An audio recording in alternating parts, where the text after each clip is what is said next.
Bon, on va donc débuter. Rebonjour à tous. Je présume que la majorité était là hier aussi.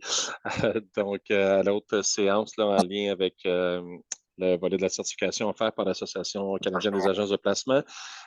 Plan de match donc pour ce PM. Oups, un petit peu, je vais juste reprendre le contrôle. Bon. Plan de match, donc plus de matière un peu là, qu'hier, mais rapidement, donc un peu en rafale, là, les points qu'on va aborder. Bon, tout le volet de la particularité de la relation tripartite, évidemment, dès qu'une agence est en jeu, très souvent, comme vous savez, il peut y avoir un débat à savoir qui est le véritable employeur. Donc, on va faire un survol un peu de ces règles. Toute la notion des fois de travailleur autonome versus employé également, qui parfois est un enjeu majeur dans certaines organisations. Le volet après, au niveau de l'embauche, l'utilisation de contrats à durée déterminée versus indéterminée, les pour et les contre.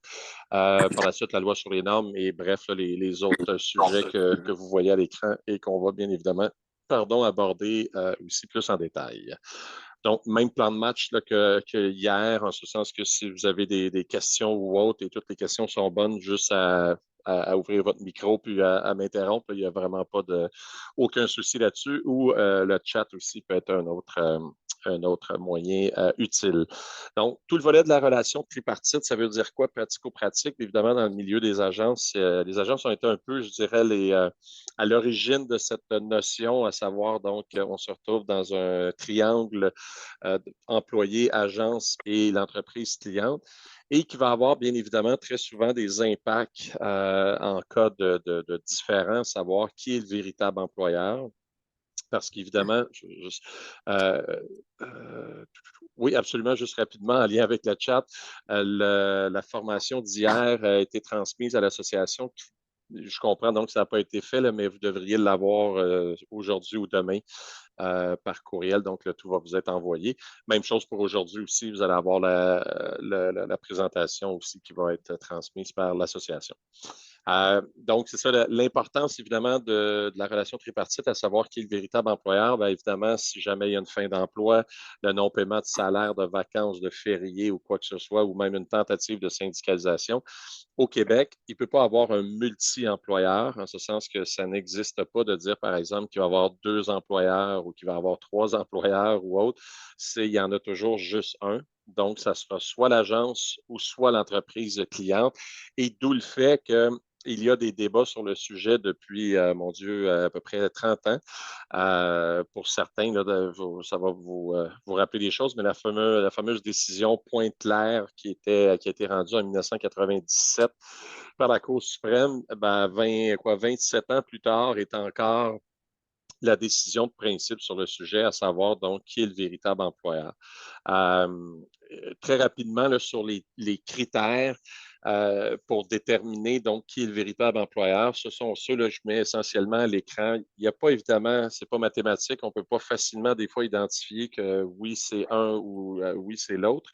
Ça va toujours être du cas par cas à partir des critères là, que vous voyez à l'écran et qui ont été élaborés par les tribunaux.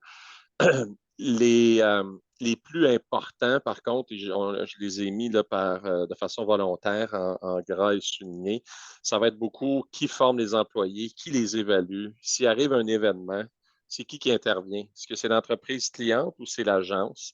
Au niveau de la supervision aussi, très souvent, évidemment, ce critère, par contre, ça va être l'entreprise cliente. Mais au moins, si il arrive un événement qui amène une mesure, ben, si dans la relation, vous voulez que ce soit l'agence qui soit l'employeur, il serait important que c'est l'agence donc qui fasse l'enquête et qui intervient et qui sanctionne la personne.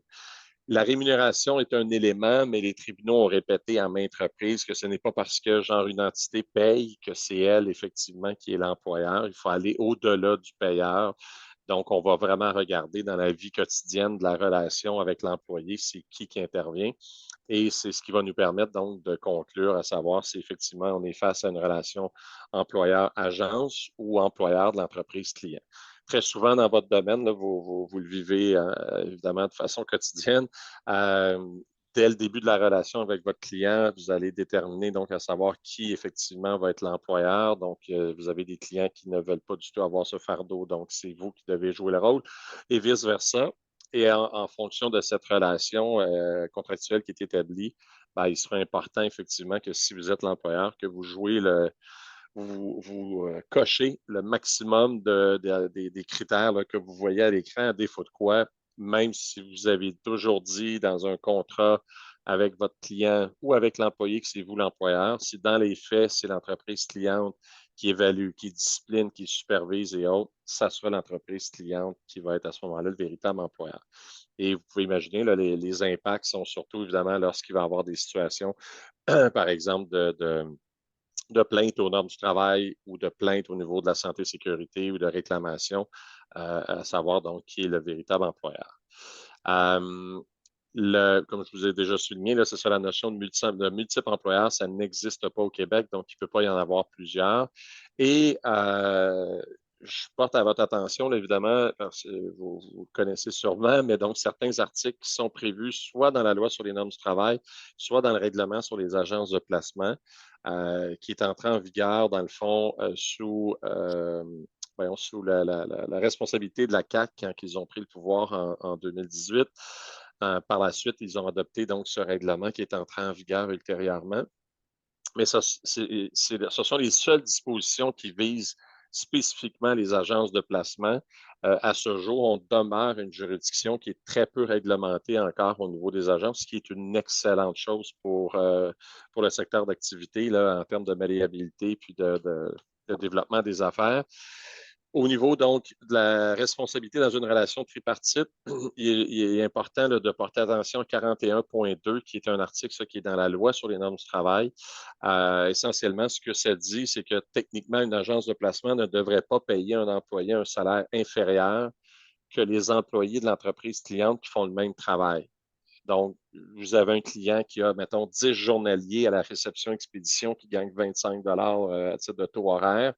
Si vous assignez un journalier de votre côté, vous pouvez peut-être le payer 22 au début parce qu'il y a une notion d'expérience, etc.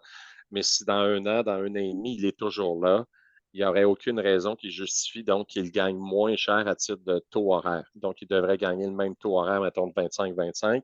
Il peut avoir des avantages différents, mais en termes de salaire, l'objectif de la loi est justement donc d'interdire une disparité sur le salaire horaire.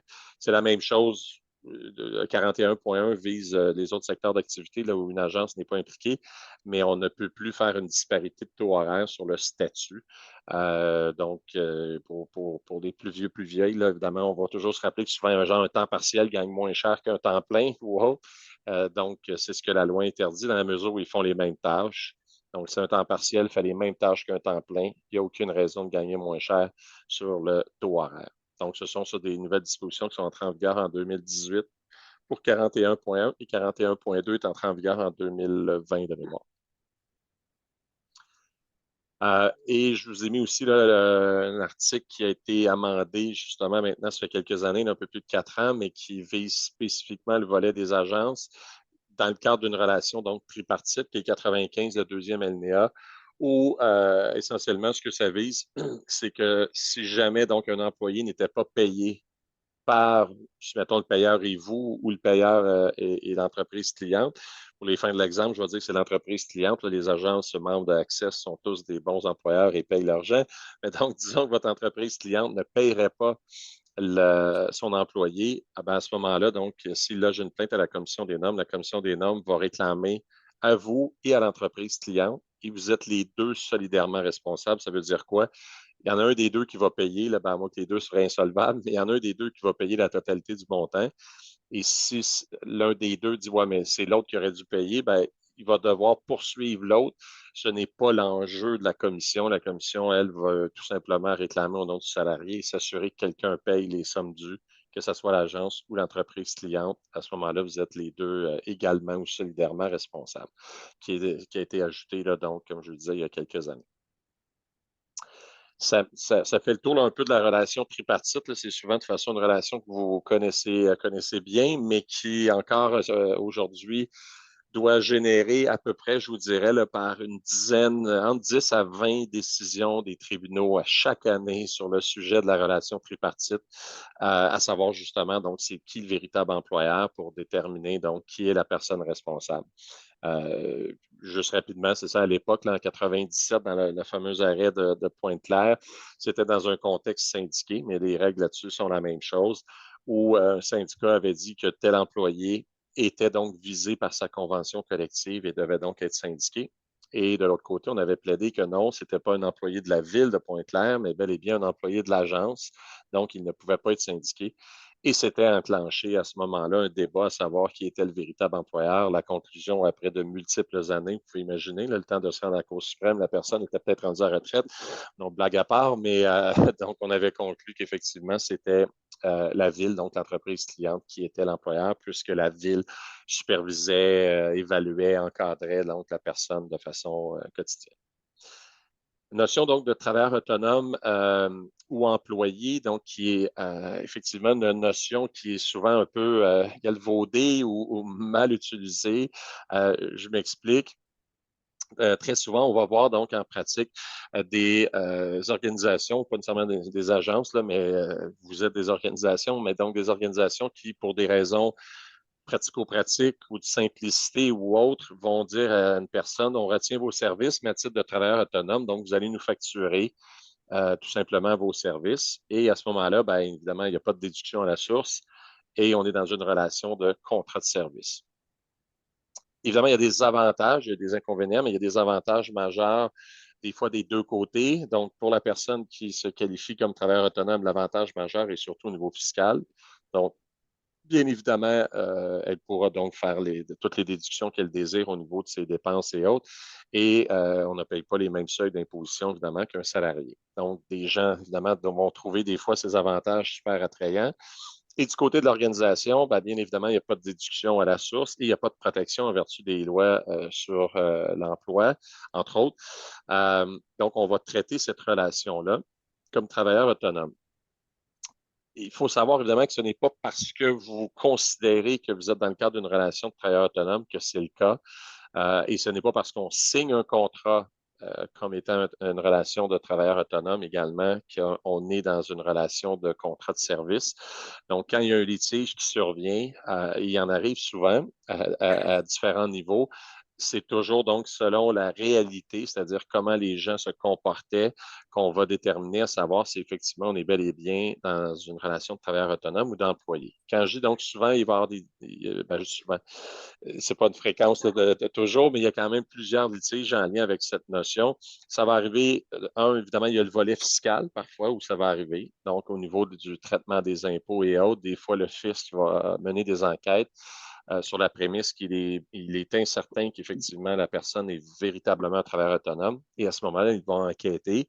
Et si la conclusion que la personne n'est pas un travailleur autonome, vous serez, vous aussi, à titre d'employeur, évidemment, ou d'organisation, cotiser rétroactivement pour les déductions à la source que vous auriez dû prendre.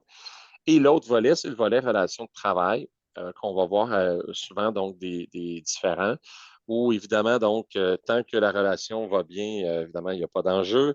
Et le jour où, par exemple, je vais prendre l'exemple suivant parce que c'est souvent celui qui arrive, vous mettez fin au contrat de travailleur autonome pour X, Y raison, là, mais que vous résiliez l'entente, la personne à ce moment-là loge une plainte aux normes du travail, par exemple. Et là s'enclenche un débat de dire, ben, la personne ne peut pas faire une plainte aux normes, elle n'est pas salariée, elle était travailleur autonome. Mais là, au-delà de ça, donc, tout le débat à savoir est-ce que c'est véritablement un travailleur autonome ou on était plus face à un salarié va s'enclencher. Et on va voir là, régulièrement, effectivement, donc des gens qui se considéraient comme travailleurs autonomes, mais ils ne l'étaient pas. Et la personne, donc, pourrait gagner, donc, des fois, d'être réintégrée dans l'emploi avec tout le salaire perdu parce que le tribunal va conclure qu'on n'est pas face à un contrat de service, mais bel et bien face à un contrat de travail. Et il faut savoir justement, le contrat de travail, comme vous savez, puis on va en parler amplement aujourd'hui, on ne peut pas terminer quelqu'un juste en cliquant des doigts sans vraiment de motif, alors qu'un contrat de service, c'est le cas. Un contrat de service, vous pourriez faire affaire avec n'importe quel sous-traitant ou un travailleur autonome pendant des années et du jour au lendemain dire que c'est terminé et vous n'avez aucune obligation de verser quoi que ce soit autre que de on met fin au contrat. Donc, évidemment, le tout, c'est du cas par cas. Le critère, je vais juste aller, c'est vraiment tout le volet, ce qu'on appelle la subordination juridique. Donc, on va regarder si effectivement, est-ce que le travailleur autonome a la possibilité de faire des profits ou des pertes. Évidemment, si un travailleur autonome vous facture toujours 40 heures semaine, puis il ne peut pas faire vraiment de profit ou de perte, ça ne sent pas être un travailleur autonome. Est-ce que la personne peut se faire remplacer? Est-ce qu'elle peut travailler pour différentes organisations en même temps? Donc, plus qu'il va avoir des contraintes dans sa liberté, plus qu'on va tendre à conclure qu'effectivement, la personne est dans le cadre d'un contrat de travail et non pas d'un contrat de service. Euh, on va, c'est ça, là, des différents critères. J'ai mis la possibilité de profit, je vous disais. La propriété des outils, ça veut dire quoi? Est-ce que habituellement un travailleur autonome va avoir son propre ordinateur ou ses propres équipements? Si évidemment vous fournissez bureau, ordinateur, etc. à la personne, c'est un peu incompatible avec la notion de travailleur autonome, donc ça pourrait soulever évidemment des enjeux. Et on va regarder justement là, tout le volet de l'attitude des parties, de l'intégration aux activités de l'organisation. Euh, je mets évidemment le comportement sur les parties, le prime sur les termes du contrat. Ce n'est pas parce que vous avez un beau contrat de service de genre 22 pages qui dirait partout que le présent contrat n'établit pas une relation employeur-employé que ce n'est pas le cas. C'est toujours du cas par cas et il y aura une analyse détaillée de la situation pour déterminer si effectivement il s'agit bel et bien d'une relation de travailleur autonome salarié ou non, on est dans une relation employeur-employé. Petit, ben, pas de truc, là, mais point intéressant à connaître et à se souvenir. Si la personne avec laquelle vous transigez est incorporée, donc est un Inc. ou un Limited, là, un limité, dépendamment si elle est incorporée au fédéral ou provincial. Donc, si la personne insiste pour qu'effectivement on transige via sa corporation, eh bien, à ce moment-là, vous êtes, à titre d'organisation, vraiment protégé. Une personne qui s'est incorporée de façon volontaire va être identifiée comme étant effectivement un travailleur autonome et elle ne pourra pas, si jamais il y avait une résiliation du contrat ou un différend, prétendre que maintenant elle est employée puis qu'elle était un salarié un peu forcé, là, où les tribunaux ont pris la position que si la personne a voulu bénéficier de tous les avantages de l'incorporation, elle ne peut pas par la suite donc changer son fusil d'épaule. Bien évidemment, puis comme mentionné là, à l'écran, l'incorporation doit être volontaire, donc une organisation qui dirait à ses travailleurs autonomes que vous avez l'obligation de vous incorporer. Là, à ce moment-là, ça serait vu comme étant donc une incorporation forcée et ça n'empêcherait pas la personne d'initier le débat à savoir si elle était bel et bien un travailleur autonome ou plutôt un salarié. Tout le volet, donc, maintenant, contrat, à savoir tout le volet des contrats à durée déterminée ou indéterminée. Comme hier, on faisait tout le volet recrutement. Donc, on était en séance de dating hier. Vous avez trouvé donc la bonne personne aujourd'hui. On arrive à l'embauche. Évidemment, s'il n'y a pas de contrat là, écrit, on est dans un contrat à durée indéterminée qui est, mon Dieu, je n'ai pas de statistiques précises, là, mais la grande majorité des relations employeur-employé sont dans le cadre d'un contrat à durée indéterminée. Donc, je vous embauche jusqu'à nouvel ordre, c'est-à-dire jusqu'à une démission, une mise à pied, un licenciement ou un congédiement. Mais bref, il n'y a pas de, il n'y a pas de période fixe qui a été déterminée. Par contre, des fois, on peut signer un contrat à durée déterminée. Je vous dirais par expérience, c'est beaucoup plus avantageux souvent pour l'employé que pour l'employeur. Et très souvent, je dirais même mal utilisé un peu par les organisations. Donc, d'où l'importance là, d'en glisser quelques mots. Donc, le contrat de durée déterminée, ben, évidemment, comme ça le dit, c'est que vous embauchez quelqu'un à partir, par exemple, d'aujourd'hui, donc quoi, le 1er février jusqu'au 31 décembre cette année. Donc, il va y avoir une date de début, date de fin. L'avantage, à peu près le seul pour l'organisation, c'est qu'à la fin, ben, c'est la fin. Il n'y a pas d'obligation de verser un préavis ou quoi que ce soit à l'échéance du contrat. Donc, il y a résiliation et c'est terminé.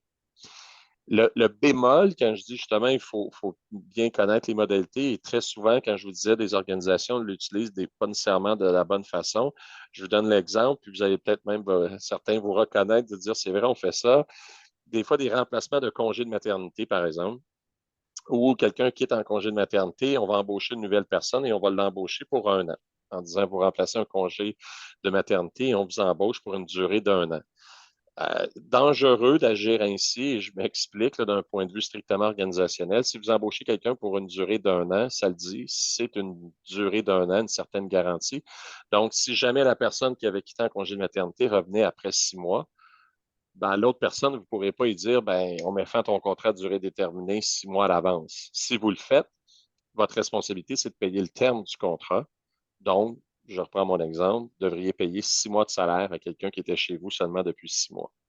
Alors que si on avait été dans un contrat à durée indéterminée, vous auriez pu résilier le contrat moyennant une semaine ou 2 semaines, tout simplement parce que la personne était chez vous depuis 6 mois, puis on n'avait plus besoin de ses services. Donc, il y a, le contrat à durée déterminée protège davantage très souvent l'employé dans le cadre d'une relation.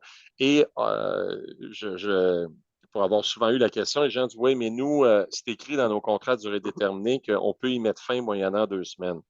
Ça ne vaut à peu près rien, une telle clause. Je m'explique, c'est que ça a déjà été testé devant les tribunaux, puis avec raison, les tribunaux ont réitéré que vous ne pouvez pas jouer sur deux tableaux. On ne peut pas dire dans un contrat à durée déterminée, je vous embauche par exemple pour un an, puis la phrase suivante, dire je peux mettre fin à votre emploi moyennant 2 semaines. Ça ne peut pas danser ensemble, là. Donc, si vous avez embauché quelqu'un pour un contrat à durée déterminée, c'est un contrat à durée déterminée, donc pour la période privante des parties. On ne peut pas le résilier tout simplement parce qu'on change d'humeur moyennant quelques semaines. Donc, c'est soit que, suite à l'analyse du contrat, le tribunal va conclure que vous étiez finalement dans un contrat à durée indéterminée, ou il va dire non, non, non, vous étiez dans un contrat à durée déterminée. Ça a été les représentations qui ont été effectuées aux gens. Et par conséquent, vous êtes tenu de respecter le terme du contrat. La seule façon qu'on peut essentiellement mettre fin à un contrat à durée déterminée, évidemment, on peut prévoir une clause de probation là, de quelques semaines ou mois. S'il y a une faute majeure de commise, ça, bel et bien, c'est évident. Là, on pourra toujours évidemment le résilier, là, vol, fraude ou quoi que ce soit. Là, peu importe le contrat ou le terme, on va pouvoir le faire.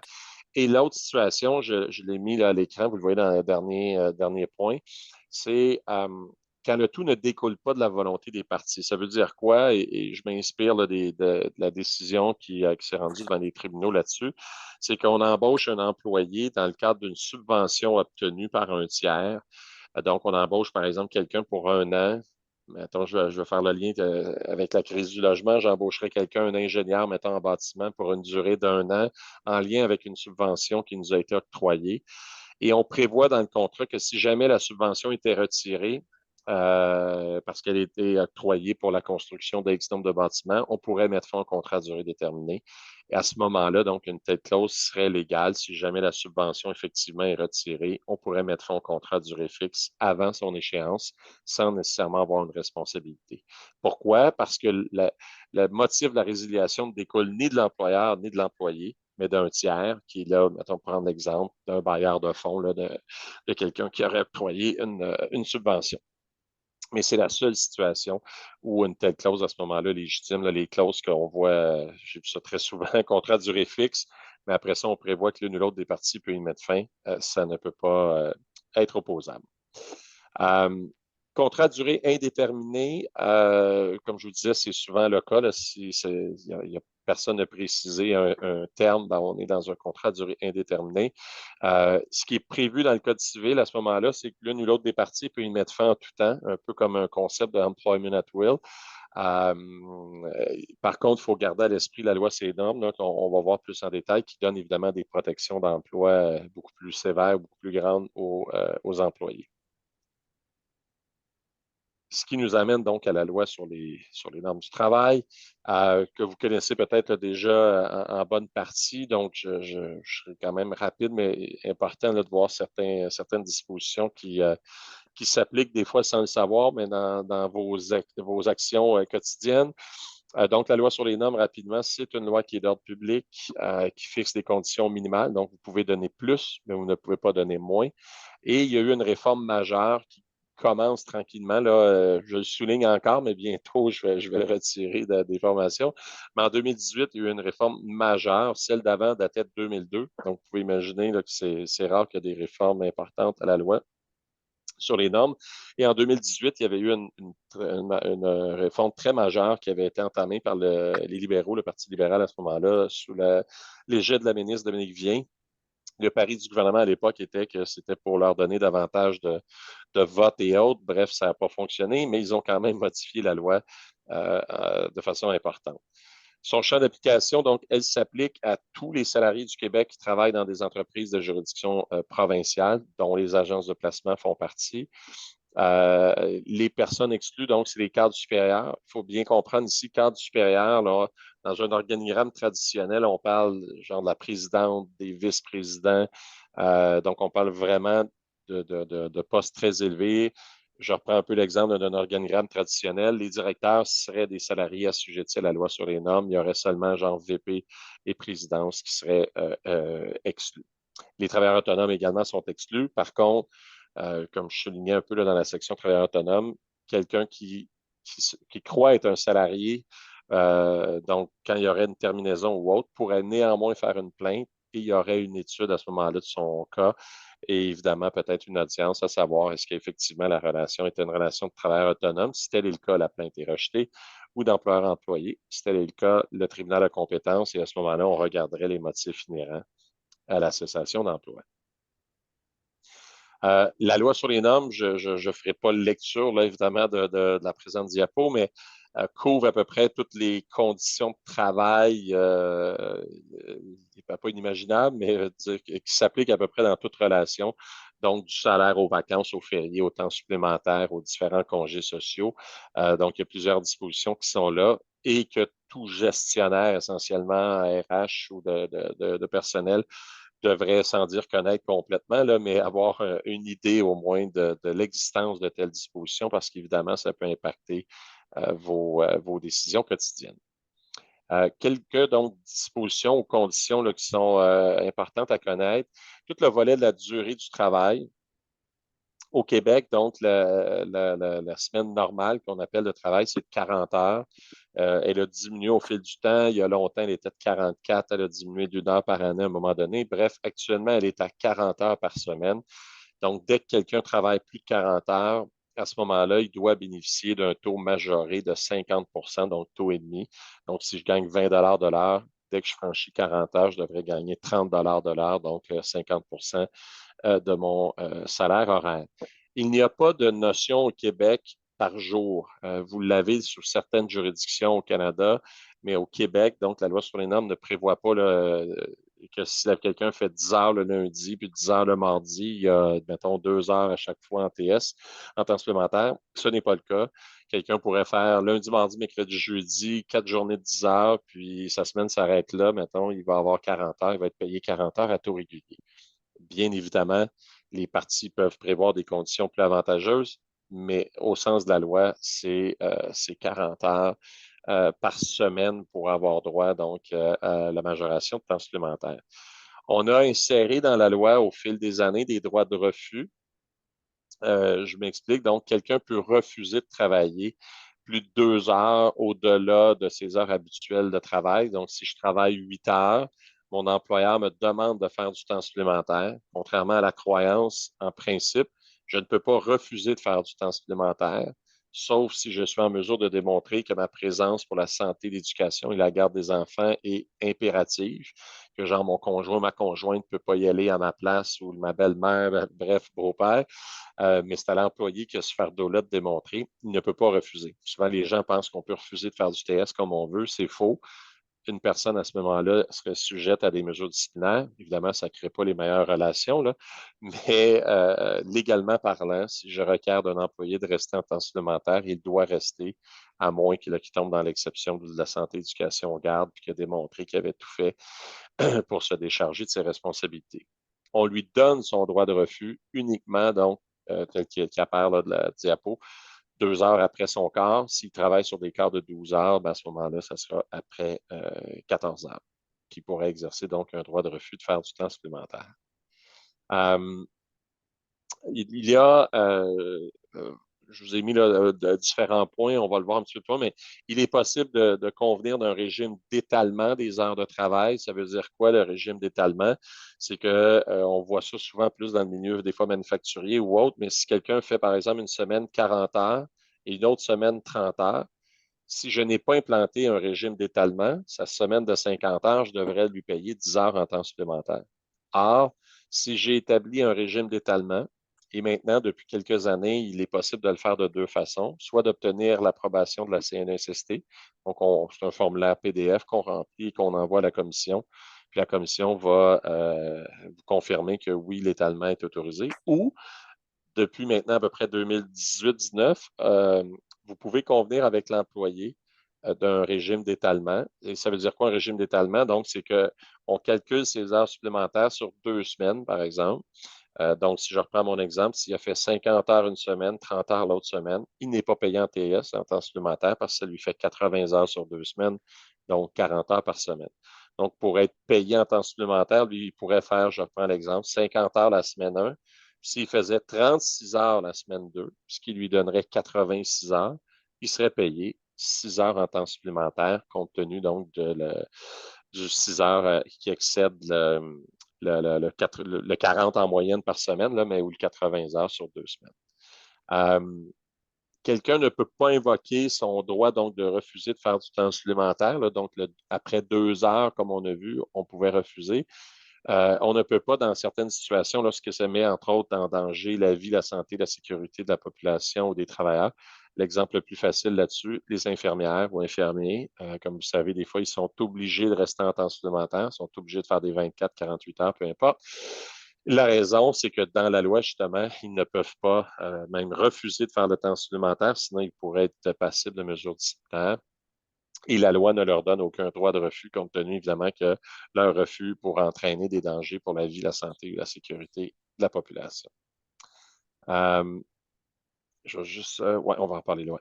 Ce qui est prévu, évidemment, habituellement, on donne plus, là, mais malgré le fait que nous sommes une société bien évoluée, la période de repos, donc prévue dans la loi au niveau minimal, c'est 32 heures par semaine consécutives. Donc, sinon, quelqu'un pourrait travailler là, un nombre d'heures assez impressionnant. Et au niveau de repas et de pause, communément appelé le break, par exemple, évidemment, souvent, les gens vont donner une pause café, puis bon, elle est rémunérée ou autre, mais légalement parlant, il n'y a pas d'obligation en ce sens de donner une pause café. Un employeur pourrait dire qu'il n'y a aucune pause, et la seule obligation, c'est de donner 30 minutes sans solde par tranche de 5 heures. Donc, après 5 heures de travail, la personne aurait le droit à 30 minutes sans solde. Donc, c'est peu. C'est ce que la loi prévoit. Donc, encore une fois, surtout avec la pénurie de main-d'œuvre et autres, quelqu'un qui donnerait le minimum, je pense avoir de la difficulté à avoir de la rétention, mais c'est ce que la loi prévoit. Toujours en lien du temps supplémentaire, point important à bien saisir là, puis à connaître, et c'est pas super bien détaillé ou expliqué dans la loi, c'est tout le volet de justement des gens qui sont payés à l'année. Parce qu'évidemment, le temps supplémentaire s'applique donc à tous les salariés assujettis à la loi sur les normes, donc après 40 heures. Les personnes exclues sont les cadres, et quand je dis cadre, c'est cadre inférieur, cadre intermédiaire et cadre supérieur. Donc, exemple qui a été tranché par les tribunaux, mettons un adjoint gérant, là, un assistant gérant dans une boutique de vêtements ou de chaussures est vu comme étant un cadre inférieur. Donc, pourrait travailler 60 heures dans une semaine et il n'a pas le droit du temps supplémentaire. Il serait payé 60 heures à taux régulier parce qu'il est un cadre. Et l'autre, je veux dire, d'où le fait, là, vous voyez le dernier point, là, je mets cadre inférieur, intermédiaire, bon, supérieur. Euh, il y a une exception. Et l'autre exception, c'est si vous êtes payé à l'année et que votre taux horaire n'est pas déterminé, déterminable. Je m'explique. Évidemment, il est fréquent, par exemple, que dans les bureaux, des commis, des agents, agentes, peu importe, les gens vont gagner, pour fin de l'exemple, mettons 52 000 par année et travaillent 38, 42, 44, 41, 39, peu importe, là, il n'y a pas de poinçon. Mais les gens donc, vont faire différentes heures et souvent au-delà de la semaine normale de travail. Si le taux horaire n'est pas déterminé de la personne, parce qu'elle n'est pas un cadre, elle est, par exemple, je vais prendre un commis à la paye, donc, un commis à la paye, c'est un salarié. Techniquement, il devrait avoir droit au temps supplémentaire après 40 heures. Cependant, s'il est payé à l'année et que son taux horaire n'est pas déterminé, donc on ne lui a jamais dit dans sa lettre d'embauche qu'il gagnait, je ne sais pas, 20 de l'heure, et qu'il n'est pas déterminable. Quand je veux dire déterminable, c'est des fois, on ne dit pas le taux horaire, mais on dit à la personne, tu es obligé d'être là à 8 heures le matin jusqu'à 16 heures à tous les jours. C'est une obligation, là. C'est presque un poinçon. Ben, évidemment, le taux horaire n'est pas déterminé, mais il est facilement déterminable compte tenu de l'imposition d'un cadre rigide en termes d'horaire. Donc, on pourrait le diviser et faire le taux horaire facilement. Donc, si le taux horaire n'est pas déterminé, pas déterminable, la personne pourrait travailler pour les fins de discussion 45 heures semaine et elle gagnerait toujours 52 000. On n'aurait pas à lui payer de temps supplémentaire, même si elle est un salarié assujetti aux dispositions de temps supplémentaire dans la loi sur les normes. Pourquoi? Parce qu'elle bénéficie d'un salaire annuel et il n'y a pas de taux horaire déterminé, puis il n'est pas déterminable. Par contre, si son taux horaire est écrit dans sa lettre d'embauche, par exemple, ou autre, ou qu'il est déterminable parce qu'il est obligé de travailler de telle heure à telle heure, à ce moment-là, la personne pourrait écrire les journées où elle a fait du temps supplémentaire et, ultimement, à un moment donné, Quoi? faire une plainte qu'on appelle pécuniaire à la commission et réclamer tout le temps supplémentaire qu'elle avait droit.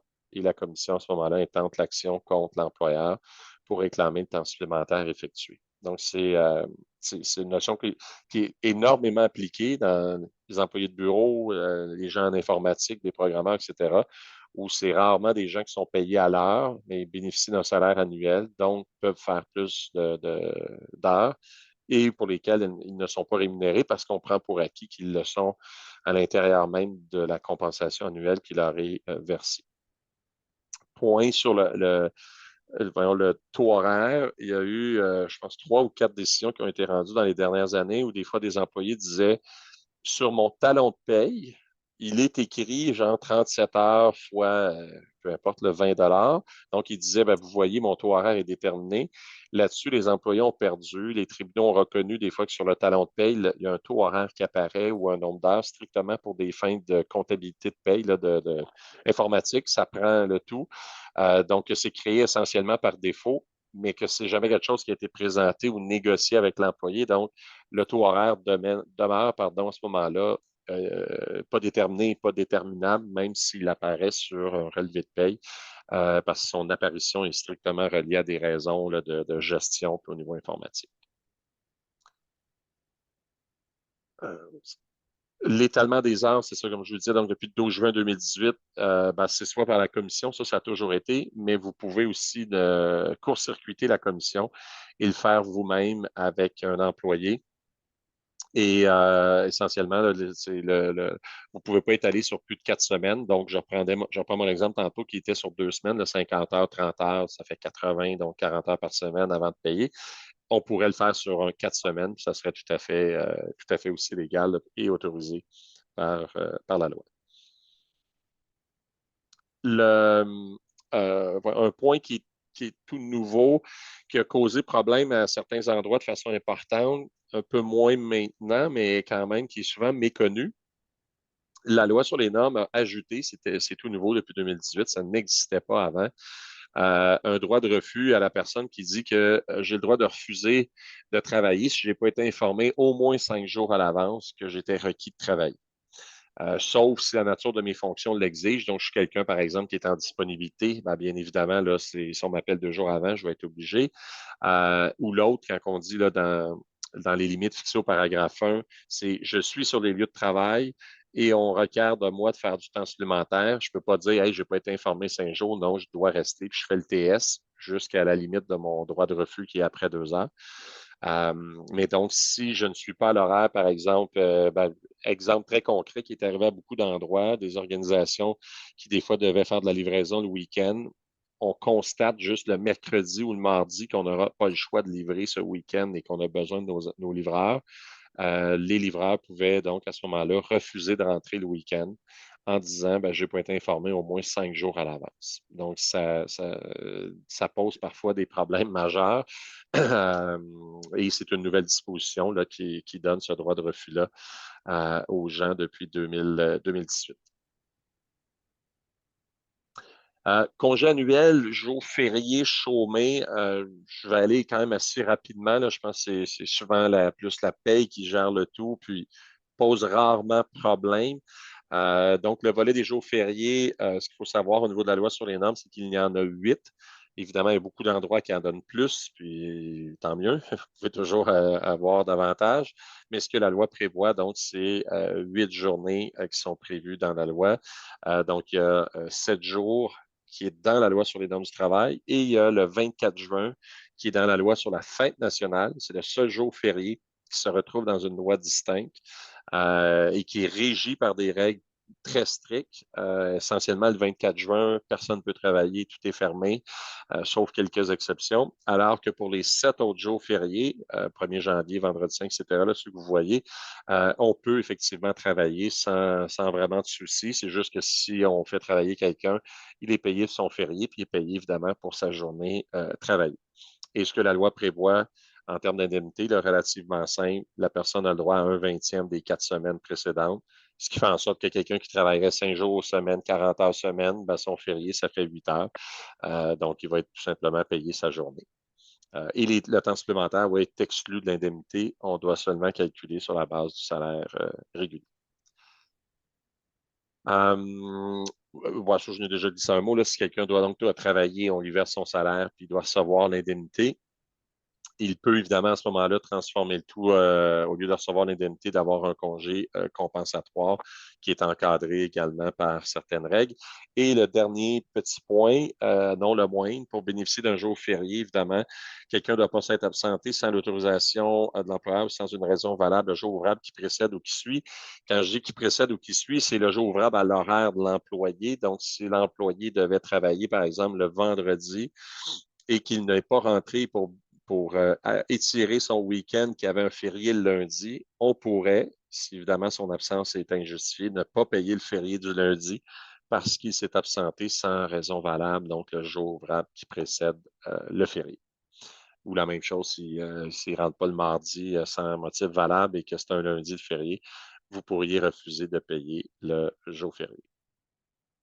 Les congés annuels, très rapidement, là, surtout depuis il y a quelques années, là, c'est rare qu'on donne le strict minimum de la loi. Les gens obtiennent mieux. Mais ce que la loi donc prévoit, vous le voyez à l'écran, là, mais c'est après 1 an, 2 semaines. Et avant 2018, c'était après 5 ans qu'on avait le droit à 3 semaines. Le tout a été diminué à 3 ans. Donc, le 3 semaines de vacances est obtenu après 3 ans de service continu. Euh, ouais, normalement, effectivement, le congé, la règle générale, moins en moins vrai pour beaucoup d'emplois, mais la règle générale, c'est que les vacances, donc au début, j'ai zéro. Donc, quand vous m'embauchez, j'ai zéro en termes de vacances et j'acquiers une journée par mois, ce qui me permet à la fin de l'année d'aller chercher 4 de mes gains et un congé maximal là, donc de 2 semaines. Et jusqu'il y a quelques années, c'était en principe, dis-je bien, mais donc pas possible de donner des vacances qu'on appelle anticipées. Tout le monde le faisait pareil, mais légalement, ça ne l'était pas. La loi a été amendée, puis maintenant, c'est tout à fait prévu, là, c'est légitime. Ça veut dire quoi, des vacances par anticipation? C'est que dans le fond, je vous embauche aujourd'hui et je vous donne d'emblée 2 semaines ou 3 semaines de vacances. Donc, vous pouvez prendre des vacances alors que vous ne les avez pas nécessairement accumulées. Ils sont un peu comme je veux dire, à crédit. Et c'est tout à fait maintenant légitime et légal. La seule chose pour les organisations, évidemment, si quelqu'un a des vacances par anticipation puis qui quitte après 6 mois, Si vous n'avez rien prévu avec lui, vous ne pourrez pas lui demander le remboursement des vacances qu'il a pris par anticipation. Par contre, si c'est écrit dans la lettre d'embauche ou dans une politique qui prévoit, et on le fait de plus en plus, que donc les gens qui ont des vacances par anticipation, il n'y a pas de problème, ils les prennent. Mais s'il y a un départ et que la personne donc n'aurait pas accumulé ou gagné suffisamment de vacances, elle devra rembourser les sommes obtenues donc par anticipation. Bon, les pourcentages, je pense que c'est quelque chose d'évident. Ça, c'est le volet justement là, du volet par anticipation qui a été modifié. Et je fais quand même le commentaire parce que des fois, on confond en termes de vacances la durée versus l'indemnité. Que je sois temps partiel, temporaire, peu importe comment on appelle le travailleur, les vacances en termes de durée, c'est la même chose, ça s'acquiert par année de service. Donc, si j'ai 4 ans de service, j'étais étudiant, j'ai peut-être travaillé juste quelques heures, j'ai quand même jamais été licencié ou quitté, je vais avoir droit à 3 semaines de vacances. Par contre, mon indemnité, bien évidemment, ben, si j'ai gagné 5 000 dans l'année, je vais avoir droit à 6 de 5 000. Donc, c'est sûr que ça ne fait pas un gros chèque de vacances, mais ma durée est la même, peu importe mon statut, la durée est toujours déterminée par le nombre d'années de service. Congé de maladie, OK, pas de question, parfait. Congé de maladie, rapidement, là, donc, comme vous savez, depuis 2018, c'était une première donc au Québec. Donc, la loi a été modifiée. Avant, il n'y avait aucun congé de maladie payé. Ça n'existait pas. Et maintenant, donc, la loi a prévu donc 2 jours. Historiquement, donc, c'était 10 jours qui étaient prévus pour santé, éducation, garde. Donc, quand je dis congé de maladie, c'est plus que juste maladie. Là, c'est santé, éducation, garde, harcèlement, don d'organes et violence conjugale, que quelqu'un a le droit donc à 10 jours sans solde, dont 2 jours seront payés si la personne a 3 mois de service continu. Donc, dès que j'ai 3 mois de service continu, j'aurai le droit à même ce 10 jours. Là, je ne suis pas obligé de prendre 10 jours, mais si j'en ai besoin, d'avoir au moins 2 jours payés par mon employeur. Et le calcul de la journée, c'est la même chose qu'un jour férié, c'est un vingtième des 4 semaines précédentes. Congé, donc, raison familiale, parentale. J'ai mis le nouveau, à ce sens, c'est moins nouveau. Là, on entame maintenant dans le tout début de 5 ans. Il y a eu une réforme majeure en 2018 sur la notion de famille au sens de la loi. Je vais juste aller, je trouve le tableau l'illustre bien, là, puis évidemment, je vous transmettrai le tout. Donc, je ne lirai pas chaque disposition là, pour faire les distinctions. Là, ça n'arrive pas tous les jours, mais ça, c'était la notion d'être parent dans la loi sur les normes avant, et ça, c'est maintenant. Donc, vous pouvez voir un peu, je vais rapidement, là, mais donc, avant, c'était excessivement traditionnel, genre famille, et on a fait donc un changement majeur, et avec raison, en 2018. Et maintenant, les gens, donc, vous voyez, le tout est beaucoup plus large que c'était. À savoir, donc, est-ce que les congés de maladie s'appliquent pour des gens qui seraient des employés à contrat ou autre? La réponse est oui, absolument.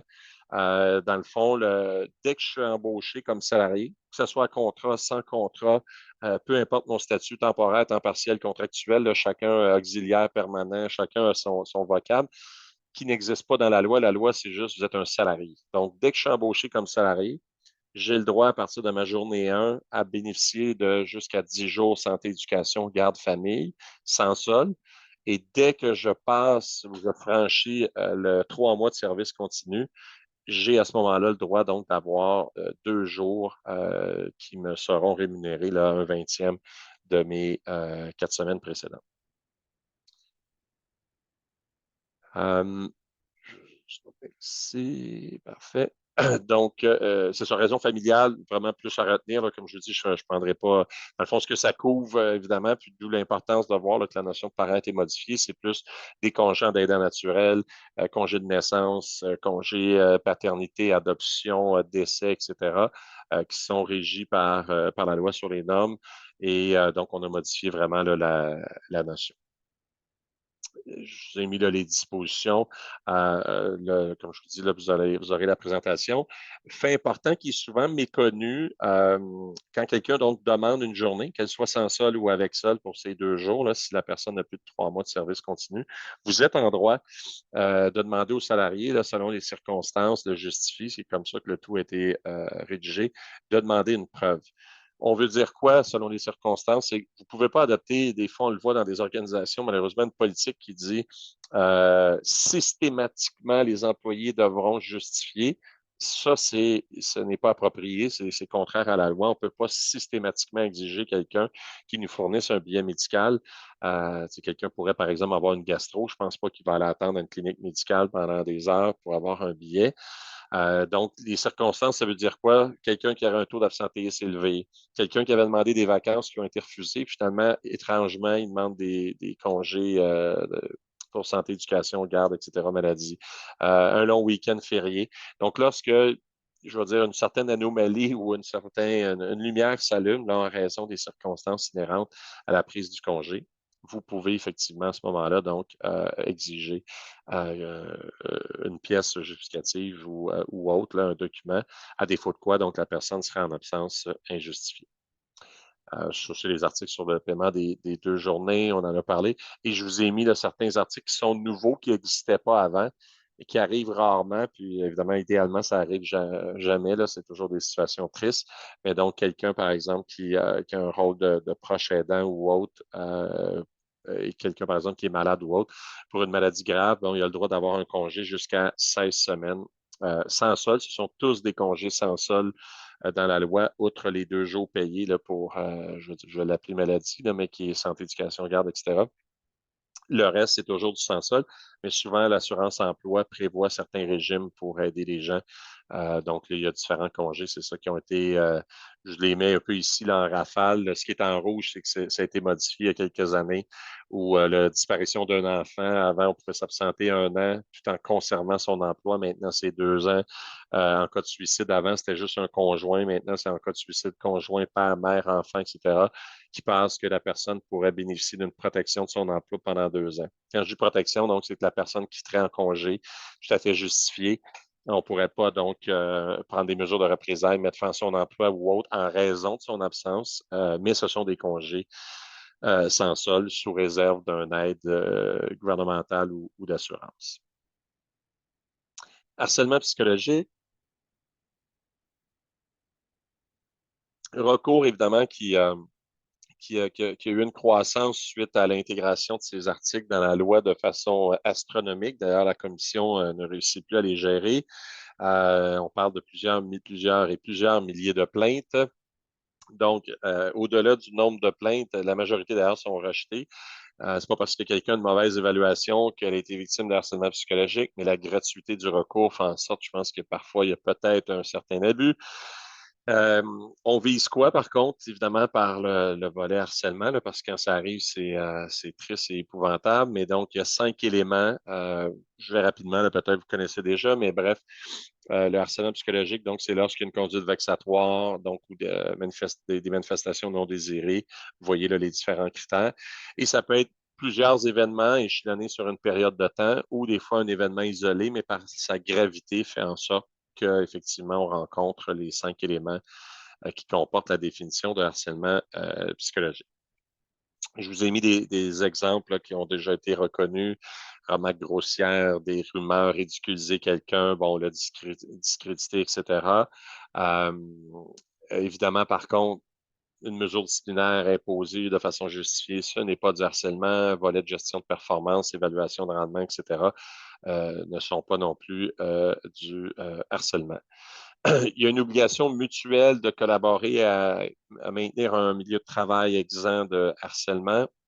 Donc, l'employé doit collaborer, mais l'employeur a aussi une telle obligation. Les organisations ont même les obligations aussi d'avoir une politique. Je présume que vous en avez tous. Si vous n'en avez pas, vous devriez en adopter une. Vous êtes déjà en retard, mais mieux vaut tard que jamais.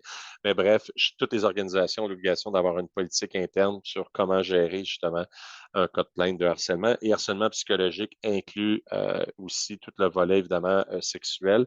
Depuis 2018, justement, l'article. Donc, ce qui est en noir existait avant 2018.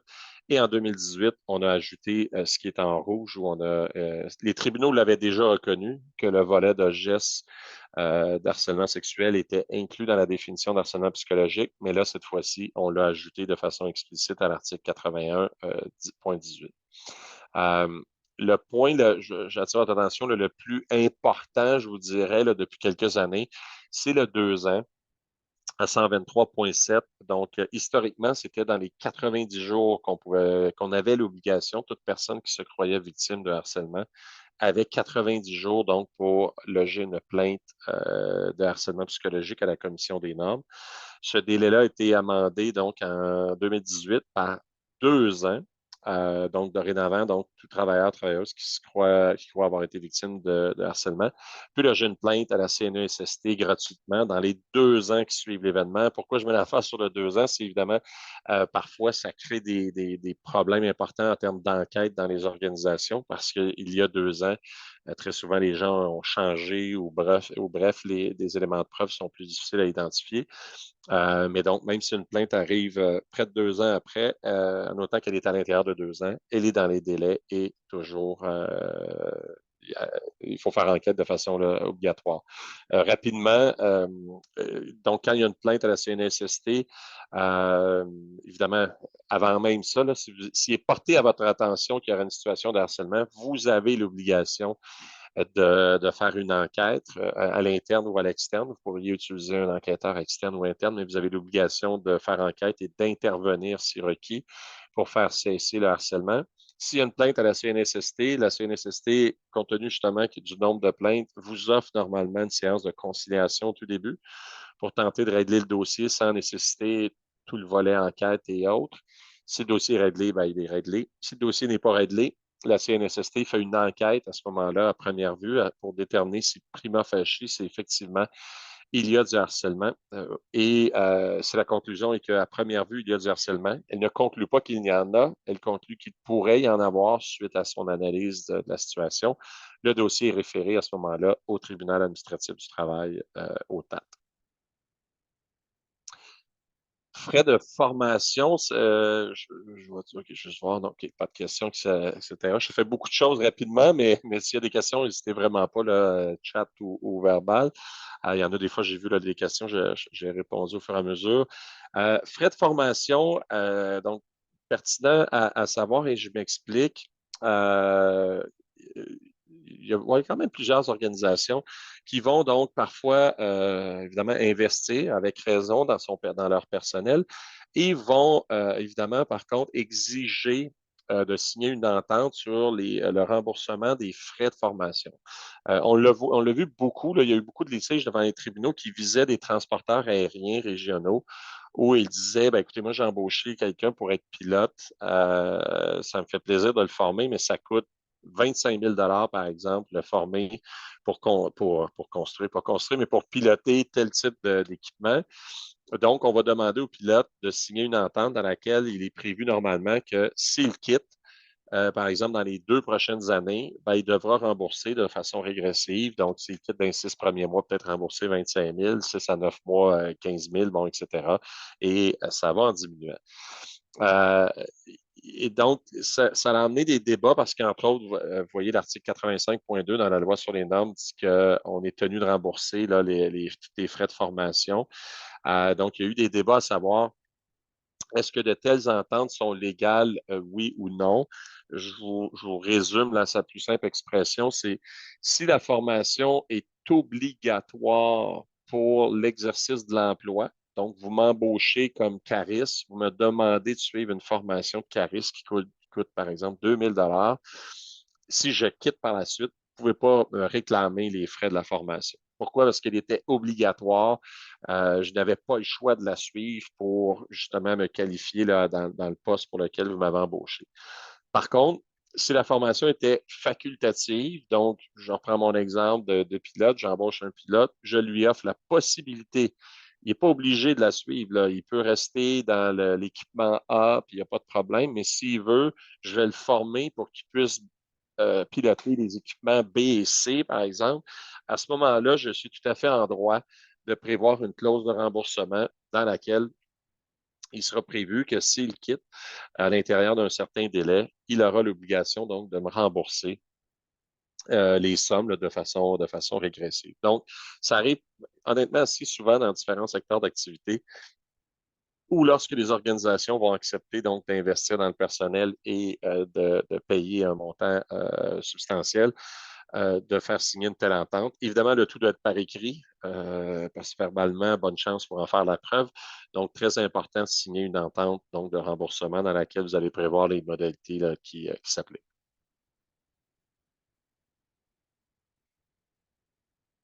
Agence de placement, évidemment, qui vous vise directement.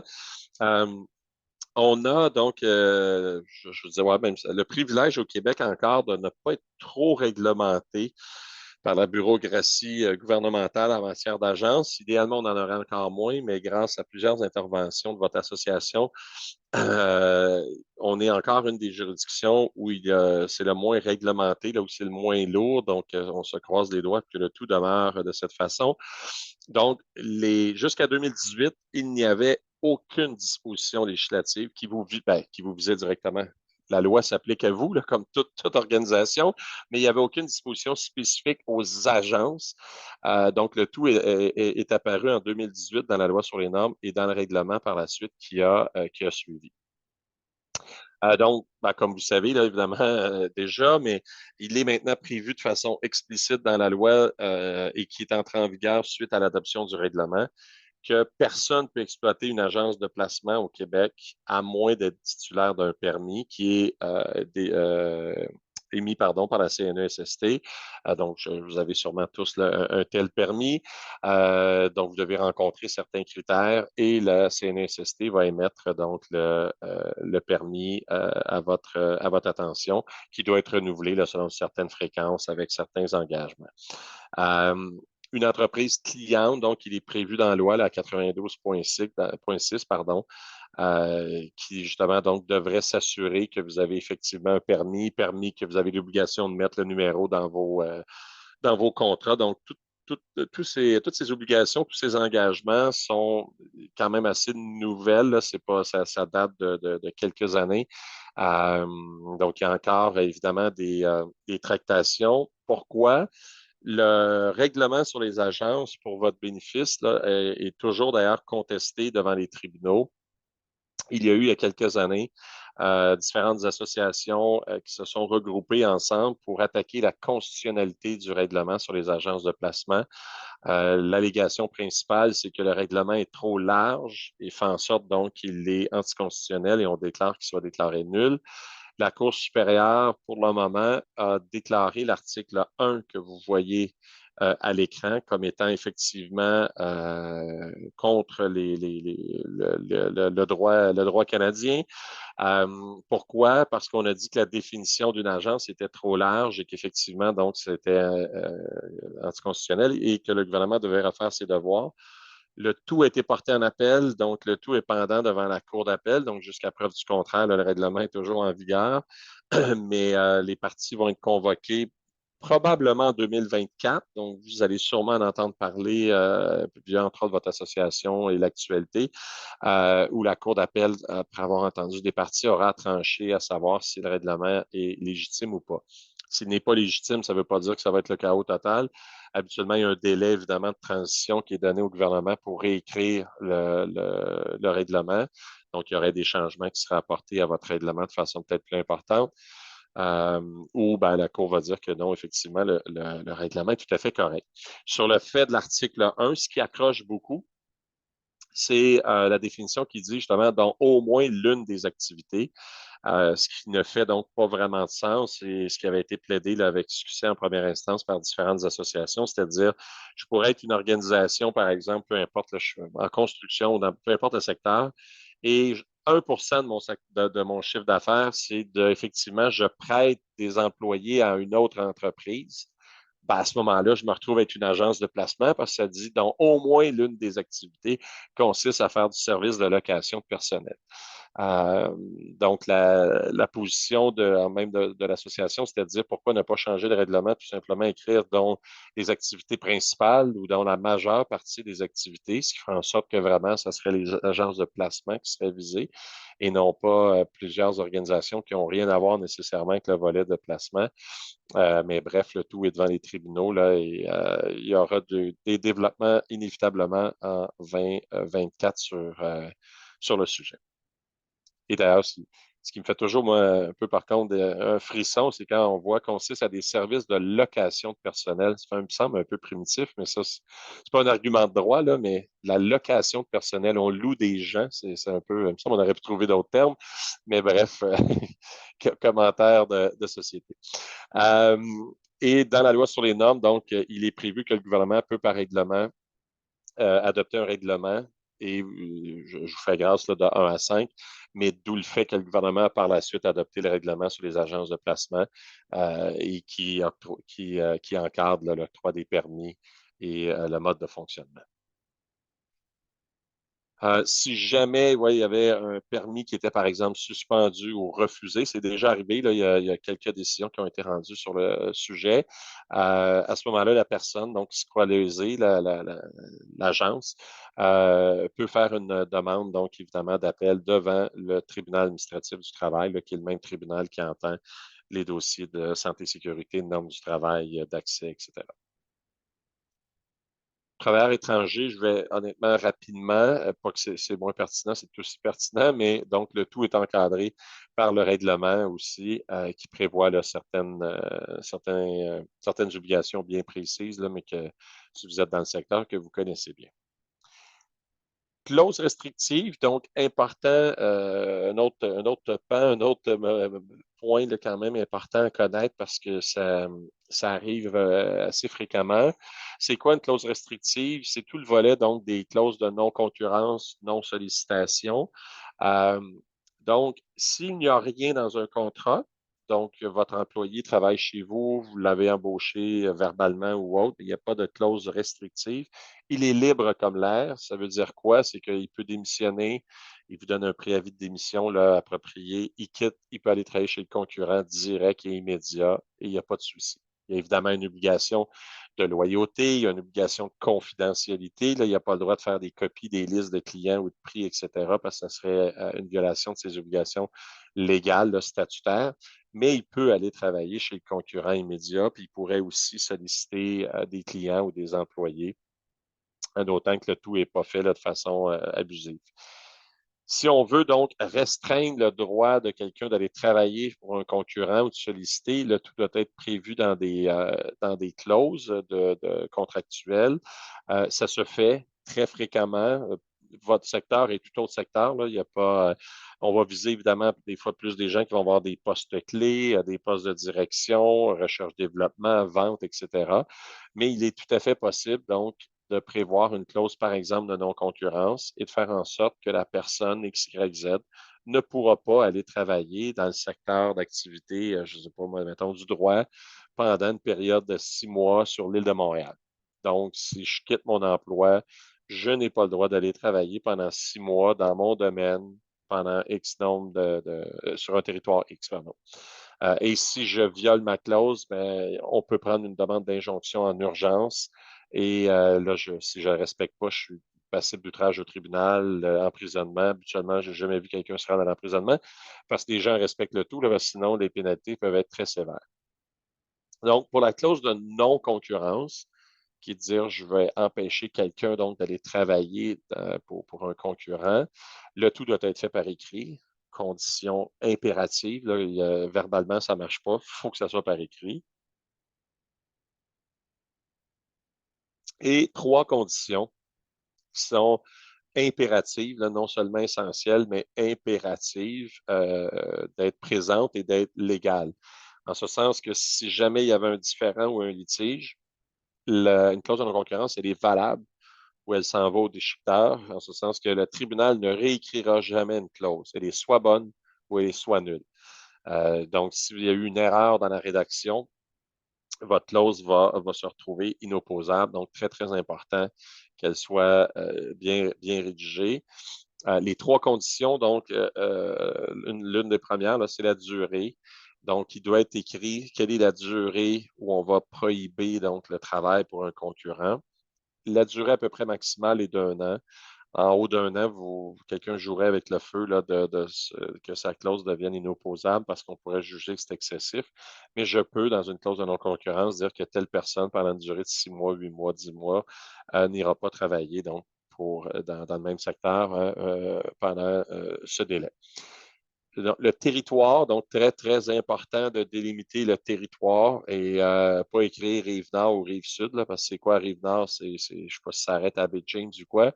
Donc, habituellement, on va mettre, par exemple, un rayon de X nombre de kilomètres voyons, à vol d'oiseau de l'adresse, ou on va mettre un territoire, mais qui est défini dans la loi, un district judiciaire ou peu importe, administratif. Mais il est très important, ou une ville, mais très important donc de prévoir un territoire et qui peut être très grand. C'est toujours en fonction évidemment des activités de la boîte. Il y a déjà même eu une décision, je me rappelle à l'époque, où le territoire était la planète, c'était le monde, et la Cour a reconnu que c'était légitime. On était dans un secteur de gaming, donc de jeux vidéo, et d'un programmeur. Et évidemment, on disait que le programmeur, qui soit au Népal ou qui soit à Longueuil ou peu importe où, il peut, en autant qu'il y a un accès Wi-Fi, il va pouvoir faire de la concurrence. Donc, on a reconnu que le territoire de la planète était à ce moment-là légitime. Et la portée, ça veut dire quoi la portée? C'est que normalement, dans une clause, il va être indiqué que la personne ne peut pas faire donc de fonctions similaires ou identiques à celles qu'elle a effectuées chez l'employeur. S'il n'y a pas de portée, à ce moment-là, la clause risque d'être déclarée, encore une fois, inopposable parce qu'on dit que la personne ne peut même pas, par exemple, être concierge alors qu'elle était, mettons, directrice des ventes. Donc, il faut que la portée soit définie. Donc, trois critères hyper, hyper, hyper, hyper importants, comme je vous dis. S'il y en a un des critères qui n'est pas présent ou excessif, la clause va être tout simplement inapplicable. Un peu, vous le voyez là, dans cette diapo, là, ça passe ou ça casse. Le fardeau de preuve, évidemment, sur la légalité appartient à l'employeur. Et en cas d'ambiguïté, on va souvent interpréter la clause en faveur de l'employé, compte tenu évidemment de la sévérité, parce que la personne ne peut pas travailler dans son domaine pendant un délai X sur un territoire Y. Donc, évidemment, c'est très sévère là, comme portée. Donc, les trois critères hyper importants. Sur la raisonnabilité, comme je vous le disais, on va regarder évidemment la nature des activités. Donc, si vous avez juste des activités au Québec, on ne pourrait pas mettre une clause Canada, là. Il faut que le territoire soit en lien, bien évidemment, avec les activités de l'entreprise et avec la position de l'employé.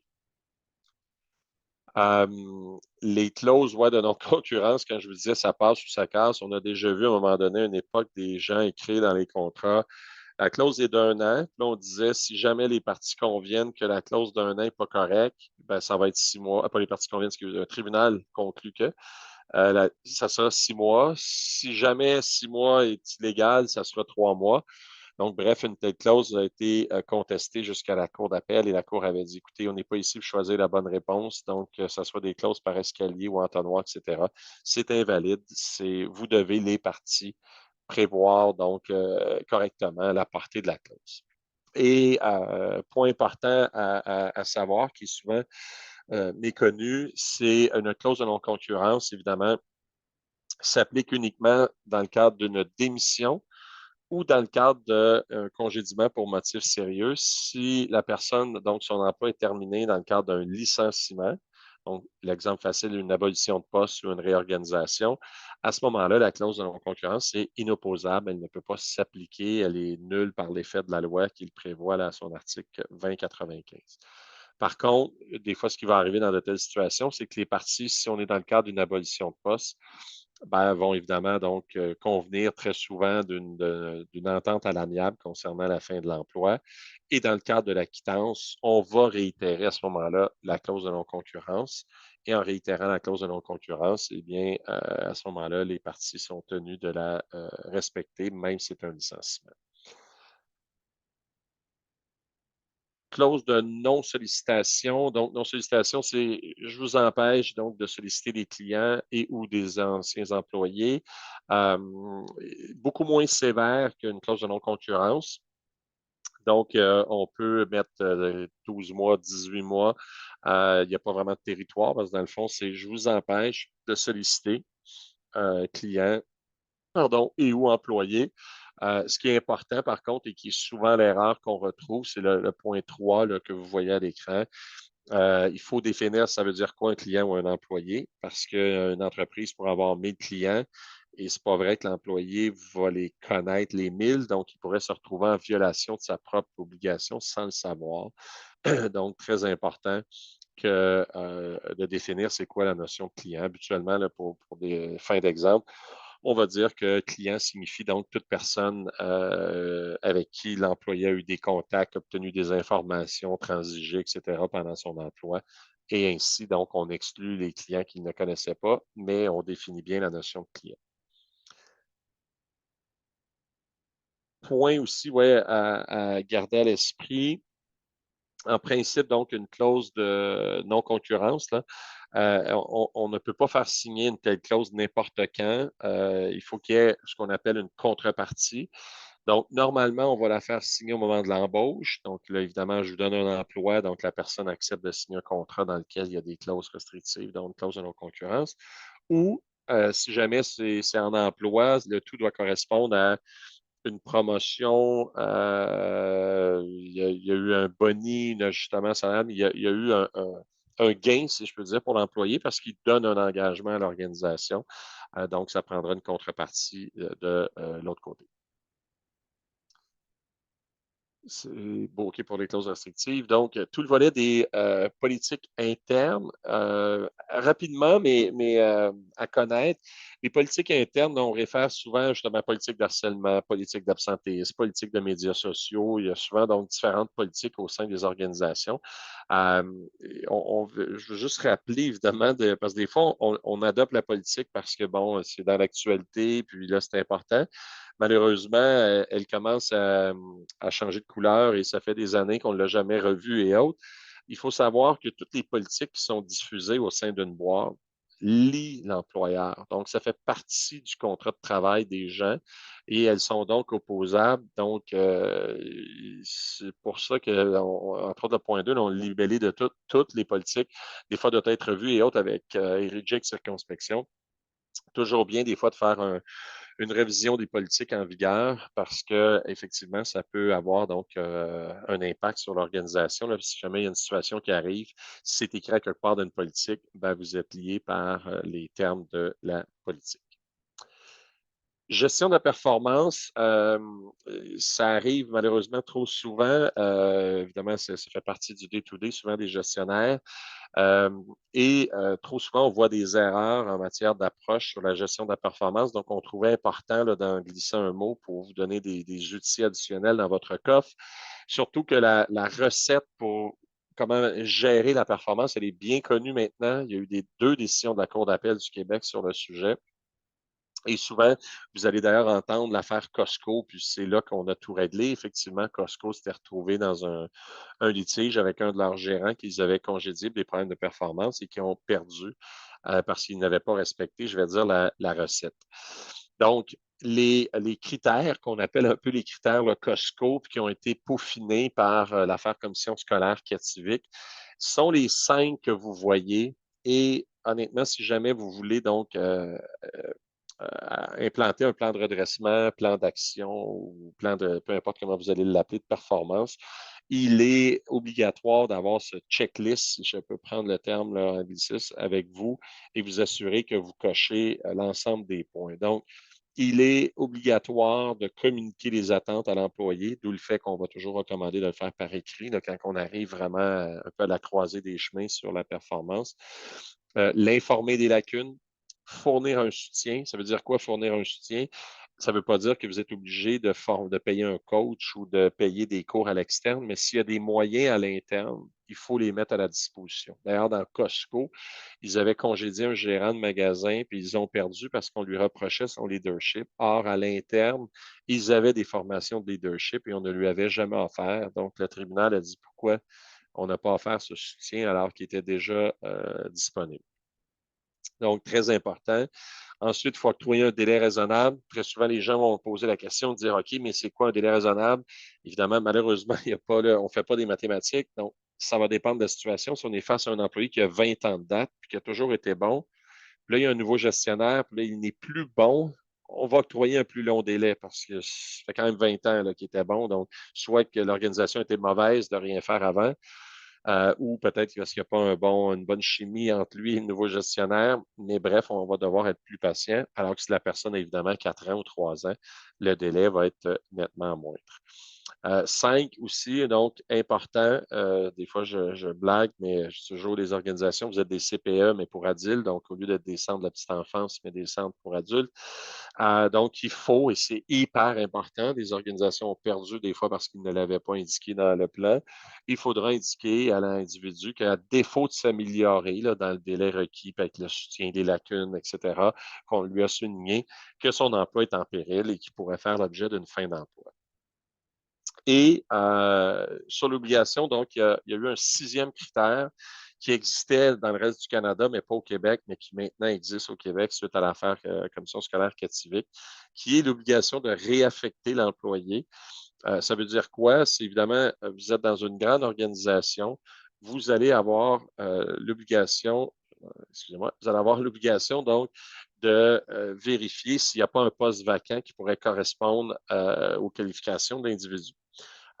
Donc, il y a eu entre autres une situation qui est arrivée au Mouvement des Jardins. Il y a plusieurs milliers d'employés. Donc, la personne, évidemment, les critères 1, 2, 3, 4, 5 étaient remplis. Mais avant de terminer, il faut voir si au sein de la boîte, il n'y avait pas un poste qui aurait pu correspondre aux qualifications de la personne parce qu'il faut se rappeler, c'est un congédiement administratif pour incompétence, on n'est pas un vol, fraude, retard, absence, etc.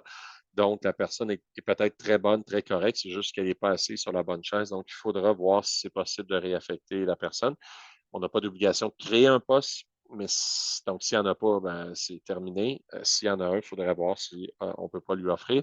Si jamais il y a réaffectation, la personne, évidemment, par contre, est réaffectée selon les conditions applicables dans le nouveau poste. Clair pour tout le monde. Fin d'emploi. Donc, idéalement, on ne se rend jamais là, mais ça arrive parfois qu'après avoir choisi la meilleure personne, donc la séance de dating, on s'est marié, il y a un divorce. Donc, quelles sont les règles applicables? Donc, important là, de les connaître. Euh, il y a évidemment le volet loi sur les normes du travail qui prévoit des préavis là, au niveau minimum. C'est vraiment minimum, donc je m'attarde très peu là-dessus, parce que dans la vie de tous les jours, c'est pas là qui est vraiment le débat. Je vais montrer ici.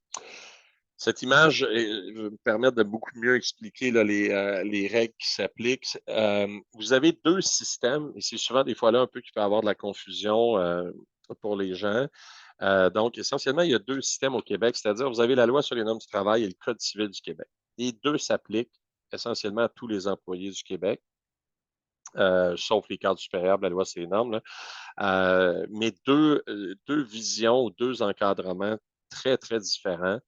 Je vais avec le plus facile au tout début. Donc, le Code civil du Québec, rappelez-vous, là, quand on a regardé les contrats de durée déterminée et déterminée, comme je vous disais, si dans le fond, un employeur n'aime plus l'employé pour peu importe la raison, en vertu du Code civil, il peut y mettre fin en tout temps.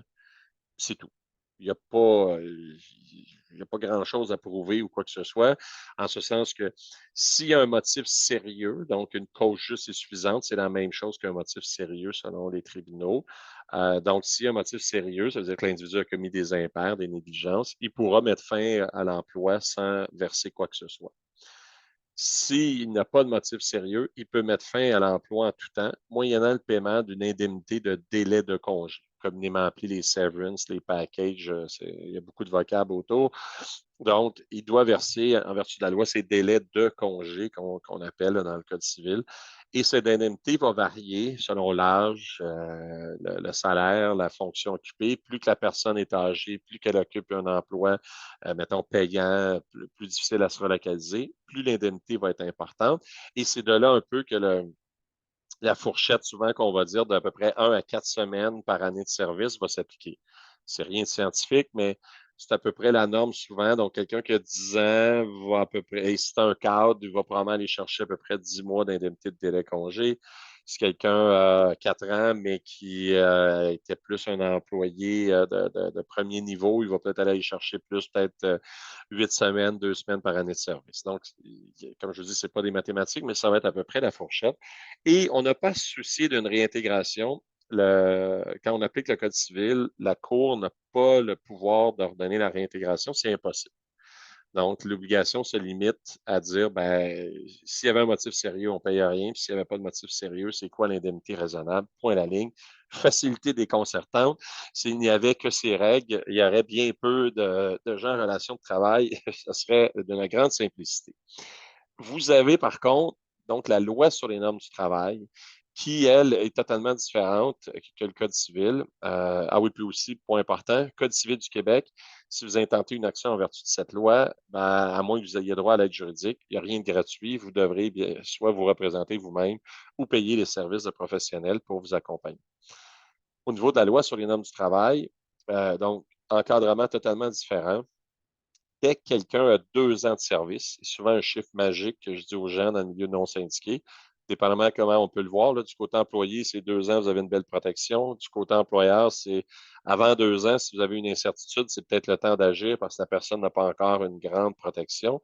Donc, dès que quelqu'un a 2 ans de service continu et qu'il est, par exemple, congédié, il peut loger une plainte à la CNESST alléguant donc qu'il est victime d'un congédiement sans cause juste et suffisante et le tout est gratuit. On va lui fournir les services d'avocat pour absolument rien, des avocats spécialisés de la CNSST qui vont le représenter devant le tribunal. Et si la personne gagne, elle peut être réintégrée dans son emploi. Donc, le tribunal peut forcer la réintégration en emploi et également, donc, condamner à payer la perte salariale. Donc, exemple, je suis terminé aujourd'hui, je gagne dans 1 an, j'aurai droit donc d'obtenir ma perte salariale d'aujourd'hui à l'année prochaine. Évidemment, moins ce que j'ai gagné ailleurs, là, je ne peux pas faire un double dip. Là. Si j'ai travaillé ailleurs, ça va être diminué. Mais donc, je vais être indemnisé pour ma perte salariale, plus je vais être réintégré dans mon emploi. Et si la réintégration est impossible parce qu'on se déteste, le tribunal craint même pour notre sécurité, employeur et ex-employés, le tribunal peut à ce moment-là substituer à la réintégration une indemnité de fin d'emploi. Et là, à ce moment-là, on s'inspire des règles du Code civil, c'est-à-dire X nombre de semaines par année de service. Donc, vraiment 2 mondes très différents. Si j'ai un employé qui a plus de 2 ans, en vertu du Code civil, je pourrais le terminer en cliquant des doigts et tout ce que ça coûterait à l'organisation, peut-être c'est 2 mois. Or, en vertu de la loi sur les normes, la personne peut être réintégrée, perte salariale, donc dommages, etc. Donc, vraiment, les règles sont complètement opposées et complètement différentes là, en termes de protection. Et aussi, en vertu de la loi sur les normes, comme vous voyez, là, j'ai mis pratique interdite. La pratique interdite, c'est évidemment, je ne peux pas donc prendre des mesures de représailles, congédier ou autre. Une personne parce que, par exemple, maternité à cause de son âge, parce qu'elle a exercé un droit en vertu de la loi, et donc, etc. Là, on appelle ça des pratiques interdites. La personne, donc, bénéficie de multiples protections. Je vous ai mis juste pour illustrer donc les quelques articles pertinents. Dans le Code civil, il n'y en a pas beaucoup d'ailleurs, mais l'article donc 2091, 2092, etc. Vous allez voir 2091, là, chacune des parties un contrat peut y mettre fin, moyennant essentiellement un délai congé, puis le délai congé doit être raisonnable et tenir compte des facteurs qui sont là. Je porte par contre votre attention, c'est peu connu, mais depuis quelques années, on a vu là, des employeurs des fois prendre action. Contrairement à la loi sur les normes qui protège uniquement l'employé, le Code civil protège également l'employeur parce qu'à 2091, on dit chacune des parties a un contrat. Ça veut dire quoi? Un employé qui vous donnerait sa démission demain, vendredi, sans vous donner de préavis, en principe, il viole la loi et vous pourriez le poursuivre pour lui réclamer un préavis. Il vient de là le préavis de démission des fois qu'on entend. Et d'ailleurs, dans les dernières années, il y a eu entre autres une situation que je me rappelle. L'individu était un technicien en laboratoire dans une pharmacie, par exemple, Jean Coutu, là, pour préparer les pilules, les prescriptions. Et il quitte sans donner de préavis, il démissionne. Le propriétaire de la pharmacie le poursuit en disant qu'il aurait dû donner un préavis de démission. Et effectivement, il a gagné. L'individu a été condamné à payer à son ex-employeur, je pense, c'est 2 mois de salaire, l'équivalent, pour le dédommager afin de trouver un employé, les frais de transition, etc. Donc, l'obligation de donner un préavis, elle va dans les deux sens. Oui, quand je termine un employé, j'ai l'obligation de lui en donner un, mais l'employé également a une obligation de donner un préavis. Évidemment, en pratique, ça n'arrive pas toujours, puis les organisations ne poursuivent pas nécessairement l'employé en raison du temps, de l'argent, de l'énergie impliqués, mais le recours existe bel et bien. Et au niveau de la loi sur les normes, je vous ai mis l'article 124 qui prévoit justement donc le recours là, pour la personne qui a 2 ans de service continu. Donc, la personne a 45 jours pour faire sa plainte, délai de rigueur, alors qu'au Code civil, c'est 3 ans, mais en vertu de la loi CNOM, c'est 45 jours, délai de rigueur, et donc quelqu'un qui justifie de 2 ans peut faire une plainte à ce moment-là. Point important ici à souligner, on parle de congédiement. Je m'explique. Donc, quelqu'un qui aurait été licencié, si elle fait une plainte, le tribunal va se saisir de la plainte parce qu'ils se saisissent de tout. Mais lors de l'audience, si on démontre que la personne a été licenciée et non pas congédiée, la plainte sera rejetée. Juste pour fin de vocable peut-être ou rafraîchissement de la mémoire de tous, c'est quoi la différence dans les différentes notions? Essentiellement, il y en a 4. Plus facile de démission, donc l'employé quitte. Mise à pied, donc il y a toujours un lien d'emploi, c'est juste que je n'ai pas de travail pour la personne, mais je la mets à pied.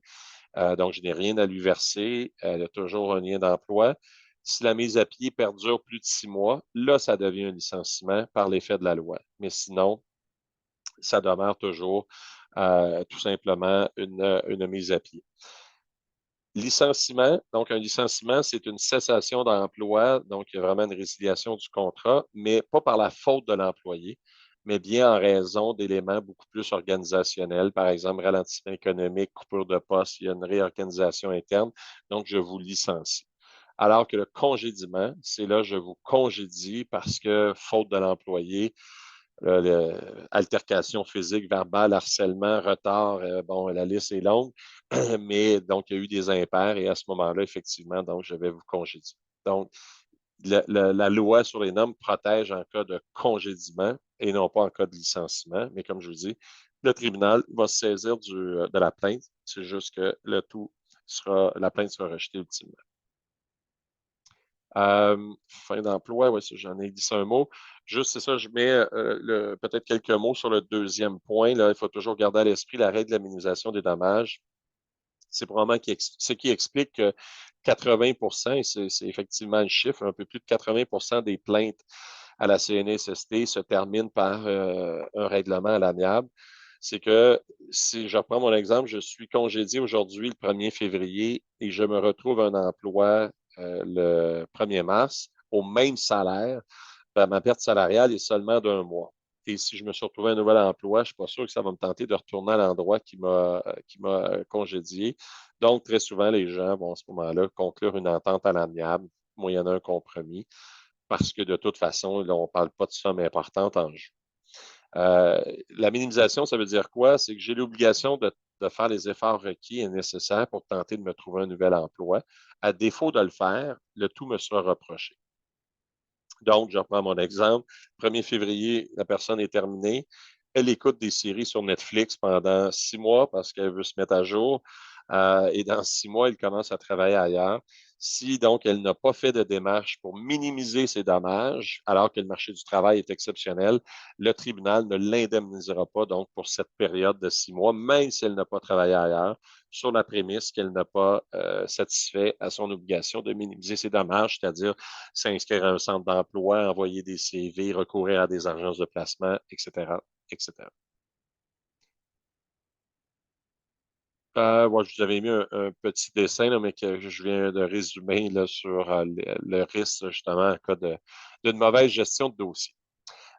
Les différents recours, donc, au niveau là, de l'emploi, donc, évidemment, ça va être une plainte à la CNSST, anciennement la CNT, qui était la Commission des normes du travail, qui est maintenant la Commission des normes de l'équité et de la santé et sécurité au travail, la CNESST, qui est l'organisme donc chargé de recevoir l'ensemble des plaintes. Et par la suite, donc, le tout s'en va devant le tribunal administratif du travail, le TAT communément appelé. Et les personnes, s'ils ne font pas de plainte via le TAT, peuvent évidemment aller devant ce qu'on appelle les tribunaux de droit commun, donc la Cour du Québec ou la Cour supérieure, là, tout dépendamment du montant en jeu. Fin d'emploi, opportunité. Je vois le temps, honnêtement, on a presque fini. Donc, je propose peut-être qu'on continue, honnêtement, peut-être 5-10 minutes. On aura fait le tour là, de la présentation. Donc, fin d'emploi, opportunité. Dans le fond, ce que ça signifie, bien évidemment, puis on trouvait très intéressant l'association de le rappeler. Euh, Effectivement, une fin d'emploi bien planifiée. Normalement, il y a pas de litige, il n'y a pas de différend, donc le tout se termine bien. Et deux, il faut savoir des fois que ça peut être une opportunité pour ajouter certaines clauses ici et là qui peuvent être utiles pour le bénéfice d'une organisation. Euh, donc, évidemment, habituellement, on va recommander donc de signer une quittance. C'est quoi une quittance? Donc, c'est moyennant le versement d'une somme X, Y, Z à la personne, elle renonce à tout recours contre la boîte.